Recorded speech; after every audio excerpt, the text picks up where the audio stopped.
할렐루야. 이번 주는 광복 80주년을 맞은 광복절이 있습니다. 우리나라는 왜 일제 36년이라는 그런 험한 암흑기를 가지게 되었을까요?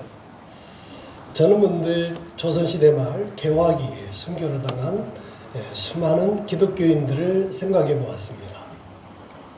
챗 GPT에서도 정확한 수치는 말해주지 못하지만 수천 명에서 수만 명에 이른다고 말하고 있습니다. 그리하였던 우리나라가 오늘날에는 미국 다음으로 많은 해외 선교사 파송국이 되었습니다. 인구 대비 기준 선교사 파송 비율은 세계에서 단연 압도적으로 많은 나라에 속하게 됩니다.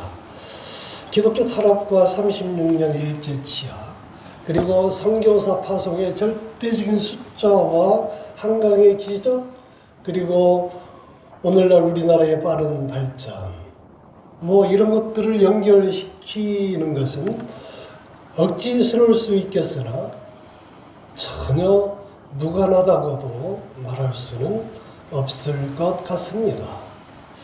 자, 어쨌든 우리나라는 하나님 백성으로서의 관련이 큰 나라로 자리매김하고 있으면 누구나 공감할 수 있을 것 같습니다. 그래서 이제 오늘날 우리나라 사람들은 로마 시대 황제나 애굽 시대 바로 왕보다도 더 잘 먹고 더 잘 입고 더 화려하고 풍요함을 누리고 살고 있다고 그렇게 자부해도 과언은 아닐 것이라 생각이 됩니다. 이는 곧 하나님께서 아브라함에게 약속하시기를 너로 인하여 큰 민족을 이루고 창대케 할 것이라, 왕성하게 하리라는 그 언약이 아브라함에 이어서 이삭과 야곱, 요셉에 이르러 오늘날에 이루고 있음 때문이 아닐까 저는 그렇게 해석을 해보았습니다. 자, 미안해요. 오늘은 아브라함에게 허락하신 언약을 기복신앙이라는 그런 관점에서 초신자 여러분들이 많이 있기 때문에 그렇게 내용을 정리하려다 보니 다분히 세상적인 방향으로 흐르고 말았습니다. 자, 본문에 돌아와서요. 자, 여러분 영혼의 현주소가 지금 이 순간 어디 있다고 생각하고 계십니까? 우리는 어느 나라, 어느 도시, 어느 지역에 살고 있든지 간에 우리 주의 백성들은 영적으로 애굽, 또 가나안 땅, 광야, 바벨론이라는 내 영역 중에 한 곳에서 서 있다고 저는 말씀을 드립니다. 우상과 타락으로 점철된 지극히 세상적인 내국, 아브라함과 이삭에게 약속했던 축복의 땅이요, 언약의 땅, 가나안 땅, 바로 그 땅이죠. 그리고 불순종과 아집으로 가득하여 고난이 계속해서 악순환을 거듭하고 있는 광야, 그리고 온갖 고통과 압제와 노예 같은 어둠의 세상의 중심이 된 바벨론. 자, 이 중에서 여러분들은 지금 어디에 거하고 위치하고 계실까요? 이 자리에 계신 여러분들 모두가 당연히 축복의 땅, 젖과 꿀이 흐르는 가나안 땅에 거하고 계실 테지만 혹여 자신하기에 어렵다거나 또 가나안 땅이 아닌 다른 곳에 거하고 계시다면 오늘 말씀의 제목인 베델로 올라가라는 그 말씀을 제가 선포할 때에 그 말씀 속에서 진리를 깨달으시고 그 진리의 말씀을 붙잡고 나아가심으로 마침내 베델로 올라가는 삶. 그래서 아브라함과 이삭에게 약속하신 그 언약의 땅, 그 땅에 거하는 은혜를 받아 누릴 수 있기를 주님의 이름으로 축원드립니다. 오늘 말씀의 제목인 베델은 지난 시간에 말씀드렸던 부엘세바와 같은 그런 개념이라고 생각해도 되겠습니다.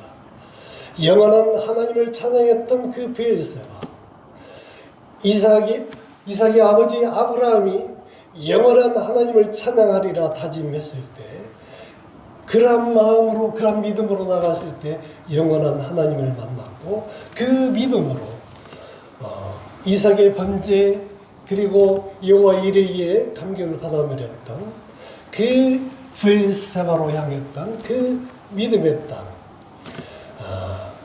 그 땅이 베델이고, 그 베델이 지금 이 시간 여러분들이 앉아 있는 예배드리는 그 자리가 되신 줄 믿으시기 바랍니다. 오늘 말씀은 창세기에서 등장하는 주요 인물인 야곱의 신앙과 그의 삶에 관한 이야기가 주를 이루고 있습니다.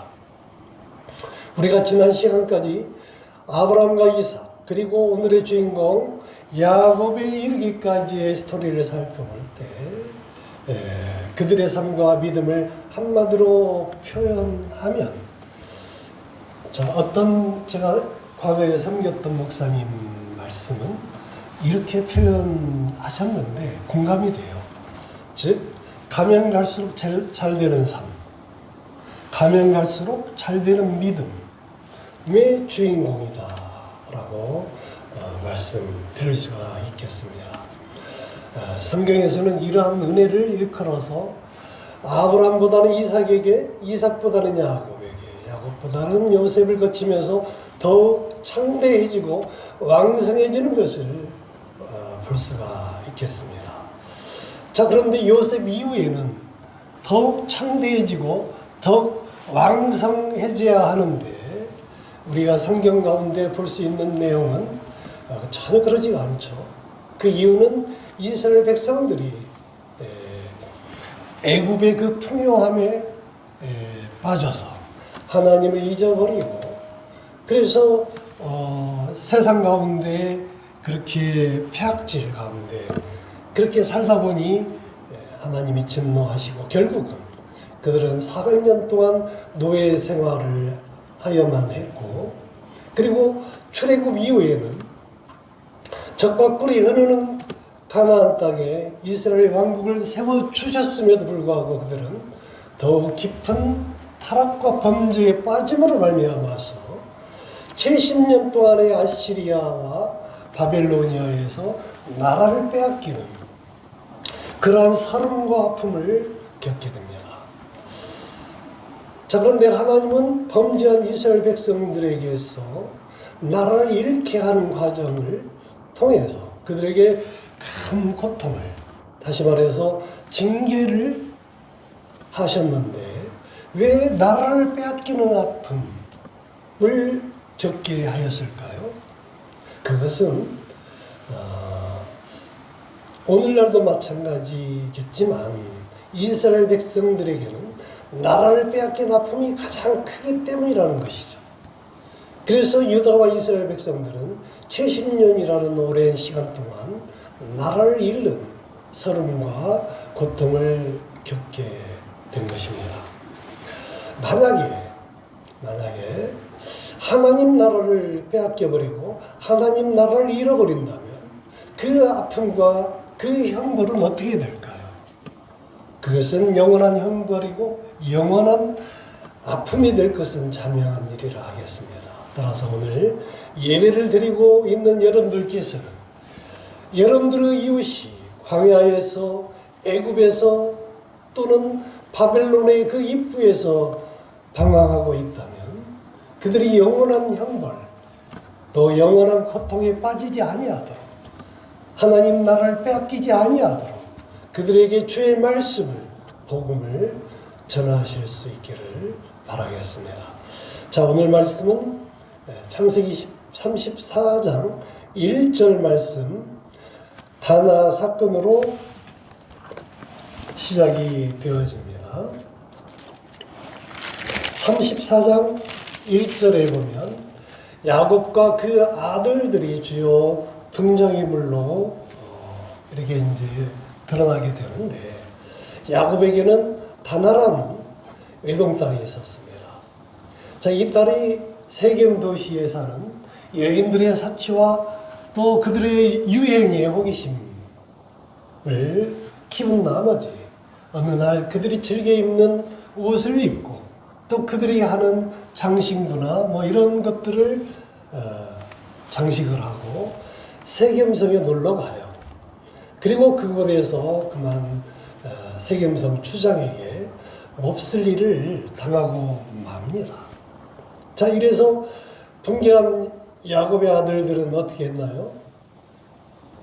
세겜 추장이 다나와의 혼사를 요청하니까 할례를 핑계 삼아서 그들을 속여서 거짓말을 해서 결과적으로 세겜성의 모든 남자들을 죽이죠. 뿐만이 아니라 세겜성을 노략질해서 감나가는 모든 물건들을 빼앗아 온 참 그런 무지막지한 사건을 벌이게 됩니다. 자, 이 사실을 알게 된 야곱은 이거 큰일 났구나. 왜냐하면 자기 식솔은 종들까지 합쳐봐야 몇십 명에 불과하지만 세겜성의 그 연합 세력들은, 족속들은 브리스 족속과 가나안 족속을 비롯한 주변의 수많은 족속들은 세겜성과 밀접한 그런 유대 관계를 가지고 있었고, 또 야곱의 자식들의 그 야만스러운, 정말 분개스러운 그런 약탈 행위, 또 들어보면 정말 그런 야비한 짓을 서슴지 않은 그런 내용들을 알게 됨으로 인해서 결코 용서할 수 없음을 그들은 서로 이제 뜻을 모으고 야곱의 족속을 멸하기 위한 아주 긴밀한 준비를 세밀하게 진행하고 있음을 야곱은 본능적으로 알게 되고, 그리고 그러한 사실을 이제 창세기 34장 30절에서 아들을 모아놓고, 자, 우리는 다 죽게 생겼으니 어떻게 하면 좋을 것이냐, 왜 아비에게 상의도 없이 그런 짓을 벌였는지를 아주 준엄하게 꾸짖는 그런 장면이 나와요.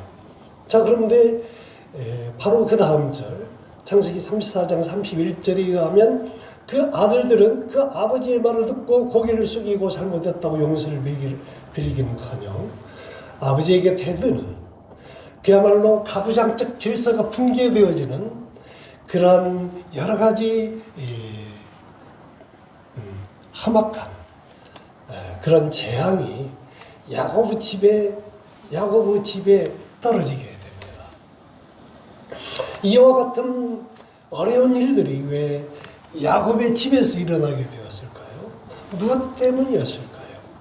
그것은 그들이 세겜성까지 이끌어 주신 하나님의 은혜는 생각하지 아니하고 자신들의 삶의 고삐를 세상에 맡겨버린 데서 비롯된 잘못이라.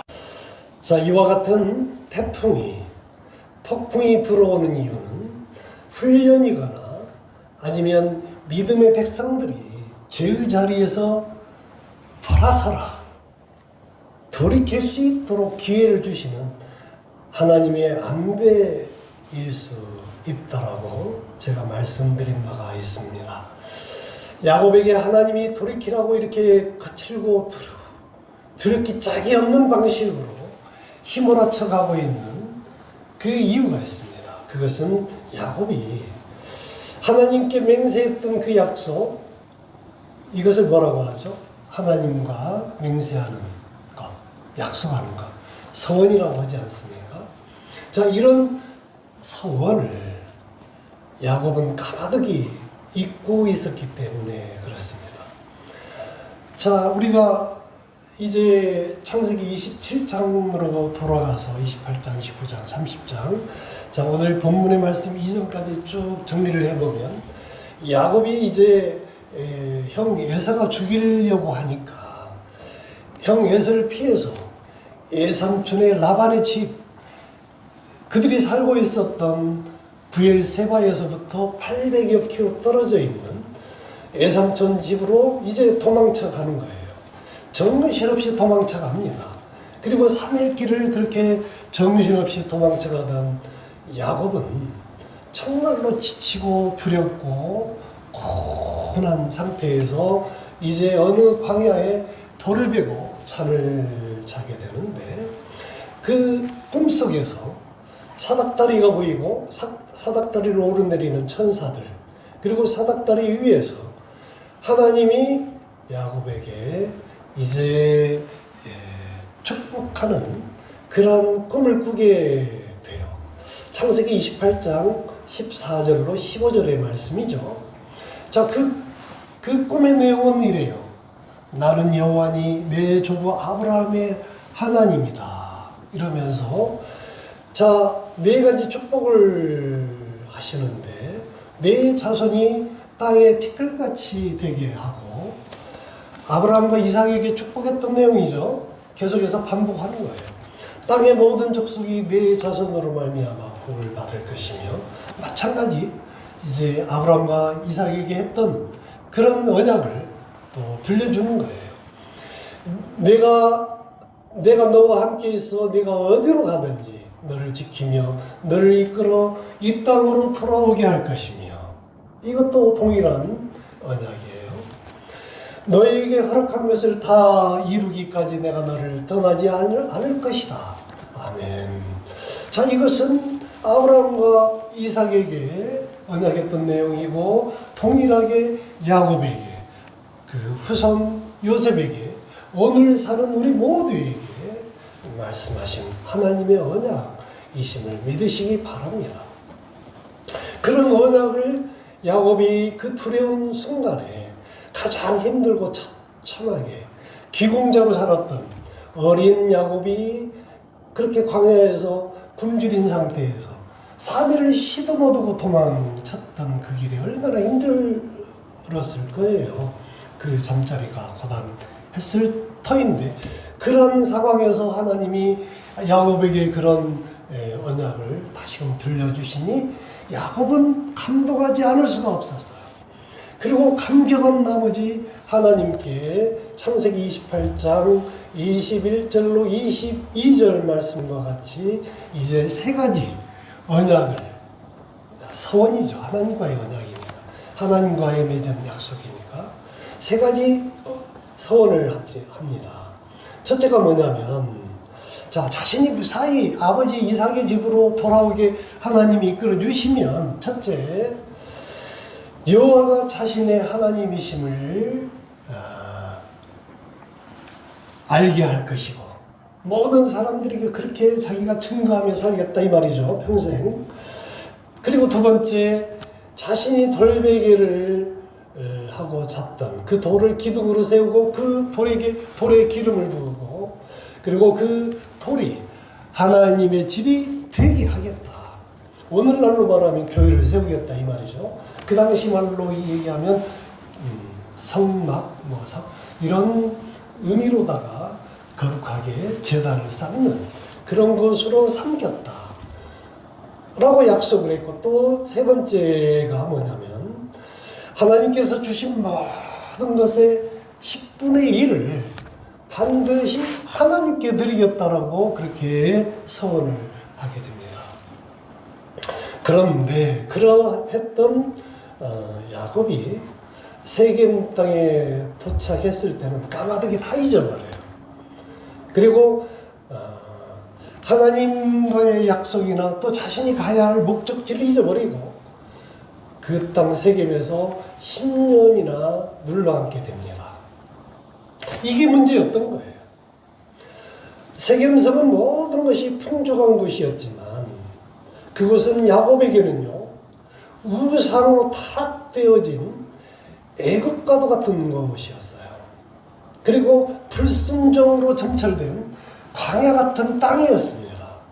그런 애국과도 같은, 또 광야와도 같은 세겜 땅에 자신의 삶의 고삐를 하나님께 맡긴 것이 아니고 세상에 맡겨버린 그러한 야곱의 어리석음으로 인하여 그러한 야곱이 돌이킬 수 있도록 하나님이 강력하게 경고했던 것이 바로 디나 사건이고, 세겜성 사건이었던 것입니다.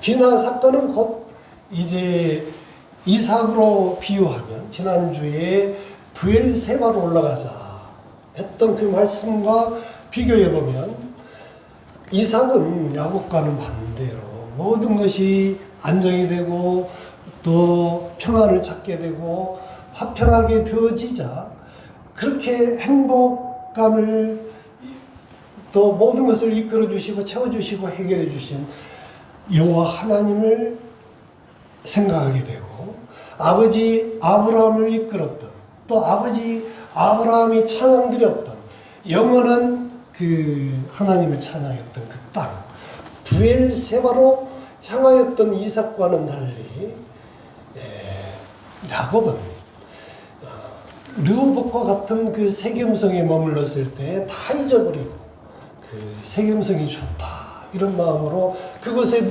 10년 동안 눌러 앉아버렸던 이것이 결국은 문제였고 이것으로 인하여서 하나님은 돌이키게 하시게 하기 위해서 디나 사건을 당하게 했고 자, 이삭과 비유해보면 에색과도 같은 사건이죠. 그리고 에색보다 더 큰 분쟁이 뭐냐면 신나죠. 그러면 신나와 비슷한 사건이 바로 세겜성 사건이라고 볼 수가 있다.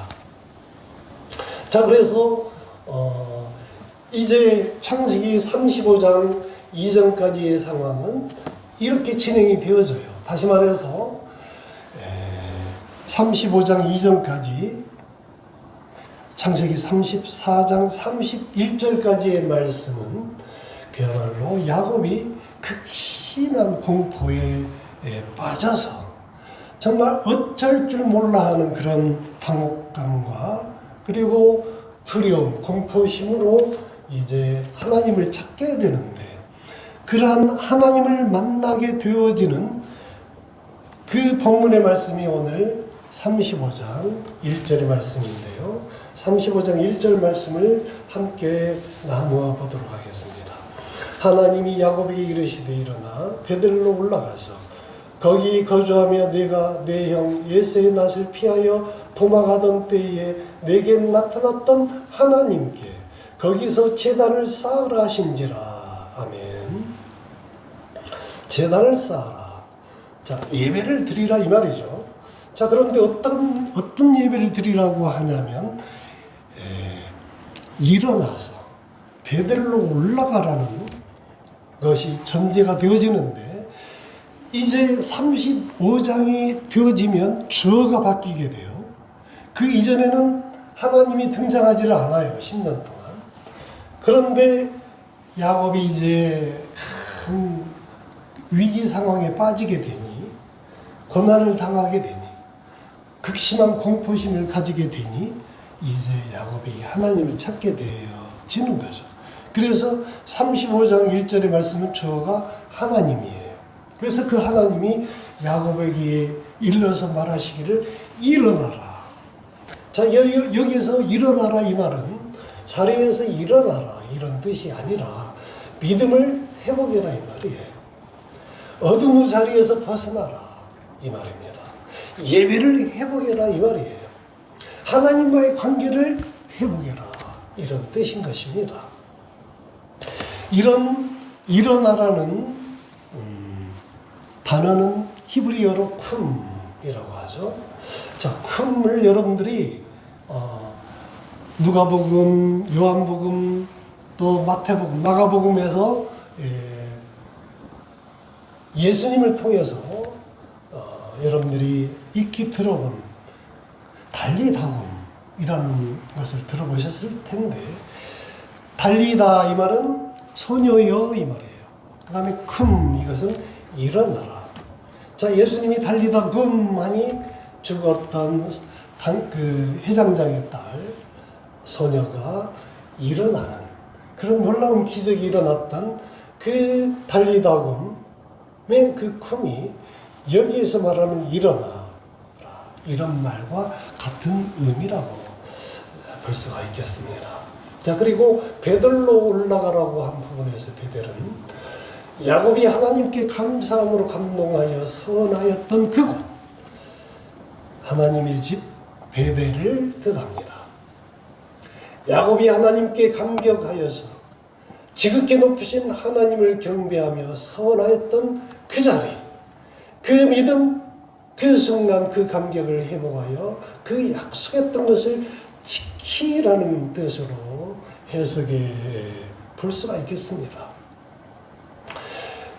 하나님께서 온전한 예배의 자리로 돌아가라고 명령하시는 것이죠. 지난주 말씀으로 적용해 본다면 브엘세바로 올라가라는 의미이겠습니다. 자, 여기에서 일어나라 함과 올라가라는 말은 야곱에게는 참 믿음을 회복하라는 뜻이며 오늘 사는 우리에게는 하나님을 간절히 찾았던 그때 그 순간으로 돌아가라는 뜻으로 해석해 볼 수가 있겠습니다.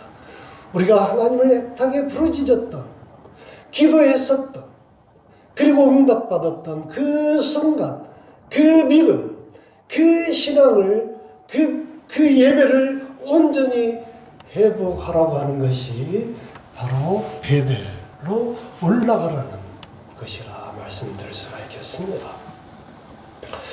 형식적으로나 의무적으로 예배드리지 말고 온 마음과 정성으로 신령과 진정으로 예배를 드리라는 것입니다. 우리에게 올라가는 신앙은 축복이지만 내려가는 신앙은 어둠이고 무너지는 것이며 저주인 것입니다. 우리 모두는 올라가는 신앙을 붙잡으시기 바랍니다. 올라가는 신앙으로 예배의 승리자가 될 수 있기를 주님의 이름으로 축원합니다. 어떤 경우에도 교회를 떠나거나 예배를 소홀히 하거나 기도를 소홀히 하거나 기도가 멀어지거나 말씀을 멀리하는 것은 내려가는 신앙이고 또 저주의 신앙이라고 볼 수가 있겠습니다.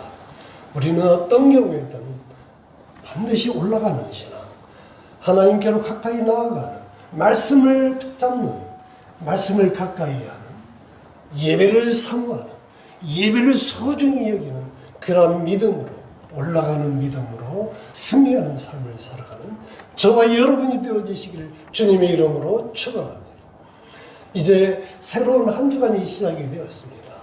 지난 한 주간 우리가 머물렀던 모든 장소를 되돌아보며 우리가 어느 곳에 머물러 있었는지, 과연 머물러야 할 곳에 우리가 머물렀었는지를 되돌아보면서 우리의 영적 상태를 점검해 보시고, 여러분들이 아직도 세겜성과 같은 광야에 머물러 있다면 여러분들 모두 과감하게 그 모든 것을 내려놓으시고 여러분이 간절히 주의 전을 사모했던 그 순간으로 돌아가셔서 그 간절한 믿음으로, 그 간절한 마음으로 예배의 자리에 나아갈 수 있기를, 절단코 그런 믿음으로 나아가시기를 주님의 이름으로 축원하고 축원드립니다.